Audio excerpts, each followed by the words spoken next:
আসসালামু আলাইকুম। সংবাদে আপনাদের সবাইকে স্বাগত জানাচ্ছি। আমি ফিরোজ তোহা। শুরুতেই সংবাদ শিরোনাম। বাংলাদেশের সর্বশেষ গুরুত্বপূর্ণ আপডেট সংবাদে আপনাকে স্বাগত। শুরুতেই সংবাদ শিরোনাম, পরে বিস্তারিত। প্রথমেই জানাবো আমাদের হাতে থাকা সর্বশেষ গুরুত্বপূর্ণ সবথেকে তাজা আপডেট সংবাদ। মুসাসহ 5 ভাইয়ের দাপটে অসহায় সাভার। সাভারের অপরাধ রাজ্যে আবির্ভাব হয়েছে নতুন সম্রাট মোশারেফ হোসেন মুসার। 4 ভাইকে সঙ্গে নিয়ে গড়ে তুলেছেন ত্রাসের রাজত্ব। একসময় আওয়ামী লীগের সঙ্গে আতাত করে চলা মুসা এখন বিএনপির নাম ভাঙিয়ে এলাকায় মেতে উঠেছেন চাঁদাবাজি, দখলবাজি ও সন্ত্রাসী কর্মকাণ্ডে। আওয়ামী লীগের আমলে মুসা ও তার 4 ভাই সাভার উপজেলা আওয়ামী লীগের সাধারণ সম্পাদক মঞ্জুরুল আলম রাজীব ও তার ভাই উপজেলা আওয়ামী লীগের যুগ্ম সাধারণ সম্পাদক ফখরুল আলম সমরের সঙ্গে লিয়াজো করে চলতেন। এখন তারা বিএনপির সঙ্গে লিয়াজো করে নতুন করে রাজধানী ঢাকার সাভারে দাপট দেখিয়ে প্রতিদিন চাঁদাবাজি, রাহাজানি, সন্ত্রাসী, দখল বাণিজ্য করে যাচ্ছেন। এরপর জানাবো কক্সবাজারে অবৈধ স্থাপনা উচ্ছেদে বাধা, সড়ক অবরোধ। কক্সবাজারের বাঁকখালী নদীর তীরে গড়ে ওঠা অবৈধ স্থাপনা উচ্ছেদ অভিযানে স্থানীয়দের বাধার মুখে সাময়িক স্থগিত ঘোষণা করেছে বিআইডব্লিউটিএ কর্তৃপক্ষ। এ সময় সড়কে হাজার হাজার মানুষ নেমে এসে প্রতিবাদ জানায়। অবস্থা বেগতিক দেখে সেনাবাহিনীর সদস্যরা উচ্ছেদ অভিযান ছেড়ে দিতে বাধ্য হয়েছে। এদিকে 1.5 লাখ পুলিশকে বিশেষ প্রশিক্ষণ দেয়া হবে। আগামী ফেব্রুয়ারিতে অনুষ্ঠিত হতে যা জাতীয় নির্বাচন সুষ্ঠু ও নিরাপদ করতে 1.5 লাখের বেশি পুলিশ সদস্যকে প্রশিক্ষণ দেয়া হবে। এবারে জানাবো প্রশাসনের আশ্বাসে অবরোধ তুলে নিল স্থানীয়রা। ফরিদপুরে যান চলাচল স্বাভাবিক। প্রশাসনের আশ্বাসে 4 ঘন্টা পর 3 দিনের আলটিমেটাম দিয়ে ঢাকা খুলনা ও ঢাকা বরিশাল মহাসড়কে করা অবরোধ প্রত্যাহার করে নিয়েছে স্থানীয়রা, যার ফলে দুপুর 12টা থেকে ঢাকা খুলনা মহাসড়ক এবং 12:30 থেকে ঢাকা বরিশাল মহাসড়কে পুনরায় যান চলাচল শুরু হয়েছে। এদিকে নাটোরের ডায়রিয়া আক্রান্ত এলাকায় সেনাবাহিনীর বিনামূল্যে চিকিৎসা সেবা।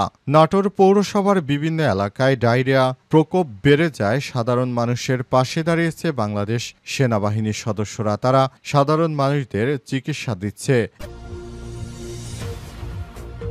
এবং সর্বশেষ জানাবো আতঙ্কের নগরীতে পরিণত গাজায় একদিনেই নিহত 75। ফিলিস্তিনের অবরুদ্ধ গাজা উপত্যকায় বোমা হামলা অব্যাহত রেখেছে দখলদার বাহিনী। এতে একদিনে কমপক্ষে আরও 75 জন নিহত হয়েছে। এর মধ্যে কেবল গাজা সিটিতেই নিহত হয়েছে 44 জন। আজ 5 সেপ্টেম্বর এক প্রতিবেদনে এই তথ্য জানিয়েছে সংবাদ মাধ্যম আরব নিউজ। প্রিয় দর্শক, এতক্ষণ শুনছিলেন সংবাদ শিরোনাম, এবারে বিস্তারিত।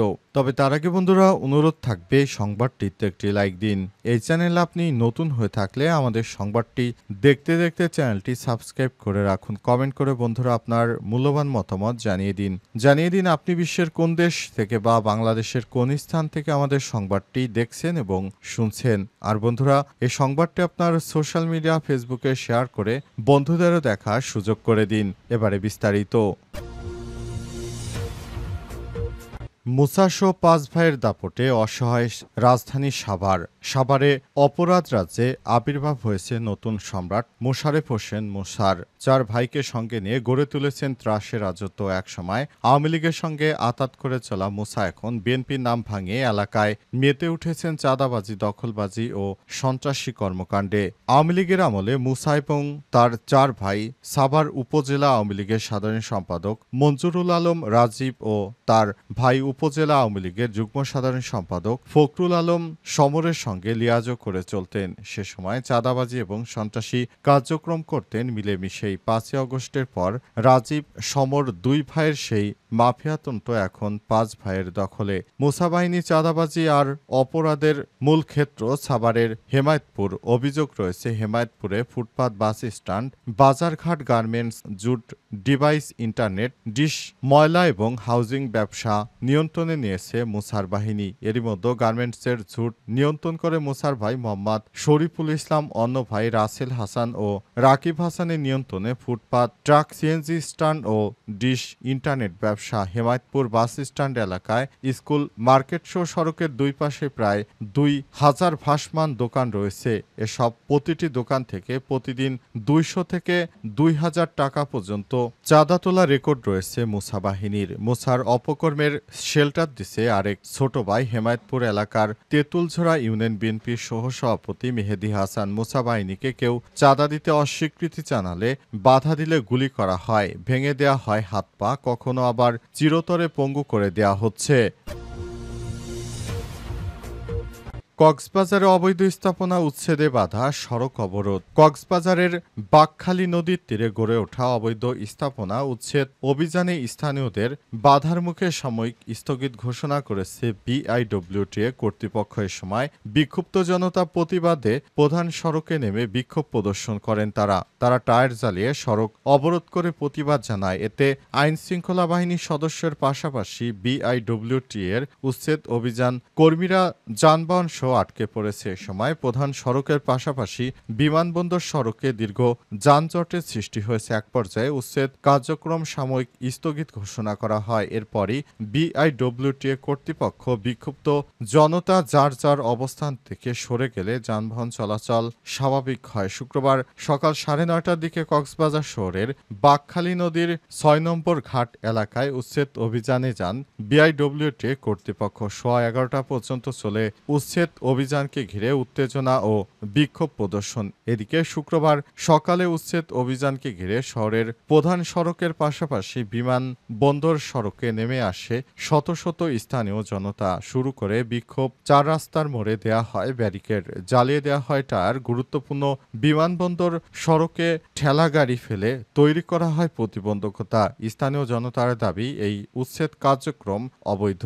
জোর করে উচ্ছেদ কার্যক্রম চালিয়ে বসতি ছাড়া করেছে বিআইডব্লিউটিএ। এক পর্যায়ে পরিস্থিতি উত্তপ্ত হয়ে ওঠে। পরে তাদের সামাল দিতে ঘটনাস্থলে হাজির হন জনপ্রতিনিধি সহ স্থানীয় রাজনৈতিক নেতৃত্ববৃন্দ। তারা বলছেন, উচ্ছেদ কার্যক্রম নিয়ে পুরো কক্সবাজারবাসী আতঙ্কের পাশাপাশি নানা প্রশ্ন দেখা দিয়েছে। সরকারকে বেকায়দায় ফেলতে এটা করা হচ্ছে কিনা তা এখন ভেবে দেখার বিষয় বলে জানান তারা।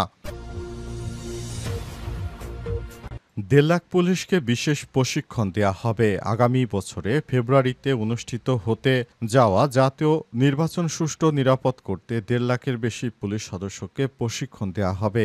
শুক্রবার 5ই সেপ্টেম্বর সরকারি কর্মকর্তারাই তথ্য নিশ্চিত করেছেন। পুলিশের উপপরিদর্শক ডিআইজি কাজী জিয়া উদ্দিন বলেছেন, একটি অবাধ, সুষ্ঠু ও নিরপেক্ষ শান্তিপূর্ণ জাতীয় নির্বাচন নিশ্চিত করতে আমরা 1.5 লাখ বা তারও বেশি পুলিশ সদস্যকে প্রয়োজনীয় সব ধরনের প্রশিক্ষণ দেব। পুলিশ সদর দপ্তরের মানব সম্পদ HR উন্নয়ন বিভাগের দায়িত্বপ্রাপ্ত কর্মকর্তা জিয়াউদ্দিন আশা করেছেন, আসন্ন নির্বাচন দেশের ইতিহাসে মাইলফলক হয়ে থাকবে। তিনি আরও জানান, তার বিভাগ গত 3 মাসে নির্বাচন বিশেষজ্ঞ আইনজীবীদের পরামর্শ নিয়ে 9টি প্রশিক্ষণ মডিউল তৈরি করেছেন। জিয়াউদ্দিন আরও বলেন, পুলিশ মহাপরিদর্শক আইজিপি ও অতিরিক্ত আইজিপি HR এর নেতৃত্বে তৈরি প্রশিক্ষণ কোর্সটি দারুণ। তিনি আশা করেছেন, কোর্সটি নির্বাচনের সময় যে কোনো ধরনের আইনশৃঙ্খলা পরিস্থিতি সফলভাবে মোকাবিলা করতে পুলিশ সদস্যদের প্রস্তুত করবে। বাংলাদেশ পুলিশের দেশজুড়ে 130টি ছোট ছোট ও 4টি বড় প্রশিক্ষণ কেন্দ্র রয়েছে। এসব কেন্দ্রেই নির্বাচনী দায়িত্ব পালনের জন্য পুলিশ সদস্যদের প্রশিক্ষণ দেওয়া হবে বলে জানিয়েছেন তিনি।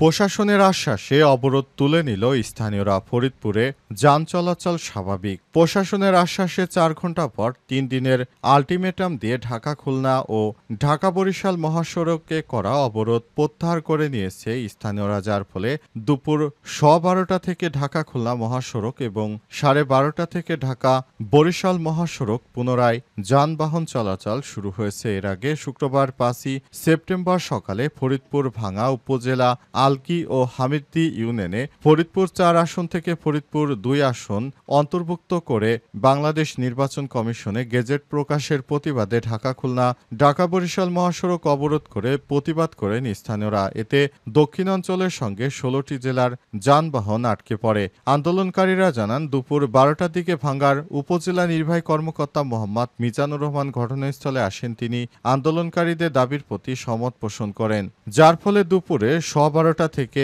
ঢাকা-খুলনা মহাসড়ক এবং ১২:৩০ থেকে ঢাকা-বরিশাল মহাসড়কে পুনরায় যান চলাচল শুরু হয়েছে। এ বিষয়ে উপজেলা নির্বাহী কর্মকর্তা মোহাম্মদ মিজানুর রহমান জানান, ভাঙ্গাবাসীর দাবির প্রতি তিনি সহানুভূতিশীল। ভাঙ্গা একটি ঐতিহ্যবাহী উপজেলা, বিষয়টি তিনি ইতিমধ্যেই ঊর্ধ্বতন কর্তৃপক্ষকে জানিয়েছেন।